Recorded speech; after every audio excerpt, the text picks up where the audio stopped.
Hi, I'm Peter Vistinos, and I'd like to show you my tricks for a great old-fashioned cocktail. The old-fashioned is extremely popular with drinkers right now, but that doesn't mean you're always going to get a great one.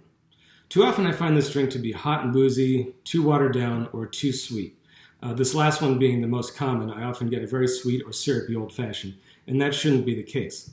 The old-fashioned cocktail is actually an example of one of the earliest recipes we have for a cocktail, and it's comprised of a base spirit, some bitters, sugar, citrus, and water. And the water in this drink is going to come into it in a couple ways. The real drivers of this drink should be the base spirit and the bitters, accented by the citrus. And it should not be a drink that's overshadowed by its sugar component. So first and foremost, I really do think this is a bourbon cocktail. And I like to work with a bourbon that has a higher rye content to add a little bit of spice and texture into the drink. I like to work with something that's about 45% ABV or 90 proof. We're not going to add a lot of dilution to this cocktail, so we don't want something that's overproof, but we still want something that's going to stand up to the sugar and bitters, so we don't want anything too low ABV. Today I'm using Rough Rider Double Barrel Bourbon from Long Island Spirits in New York. So that's perfect. I'm also going to use two types of citrus, orange and lemon. And for the sugar, I'm going to use sugar in the raw or turbinado sugar. Demerara sugar will work as well. This is a sugar that's not overly refined. It still retains a lot of its molasses quality and has larger crystals for a little bit of texture in there. I'm not going to turn this into a syrup like a lot of people do. I'm just going to use it as is. All right, so let's get started.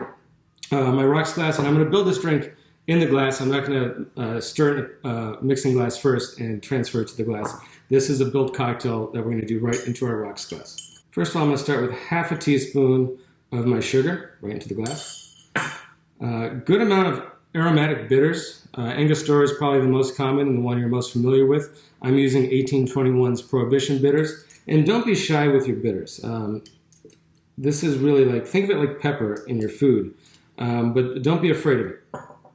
And then I'm just going to add a little bit of soda water to help break things up. All right, grab my muddler. You can hear that crunch already as that sugar starts to break up. Right. And I'm just going to keep stirring that around a little bit until the sugar dissolves. It's going to take anywhere from 35 to 40 seconds. I've got one I've already done over here. And you can kind of see that nice, rich, amber slurry in there, which already smells beautiful. Now, if you're planning on doing a few of these, or if you want to host a party, this is a step you can do ahead of time. You can line up these cocktails and then finish them off as needed. All right, now my sugar's all dissolved in there. My next step is to take some orange peel, a nice big swath, squeeze it right into the glass, and give it another press with my muddler just to get some of those oils out. All right. The next step is my high rye bourbon, 2 ounces. Add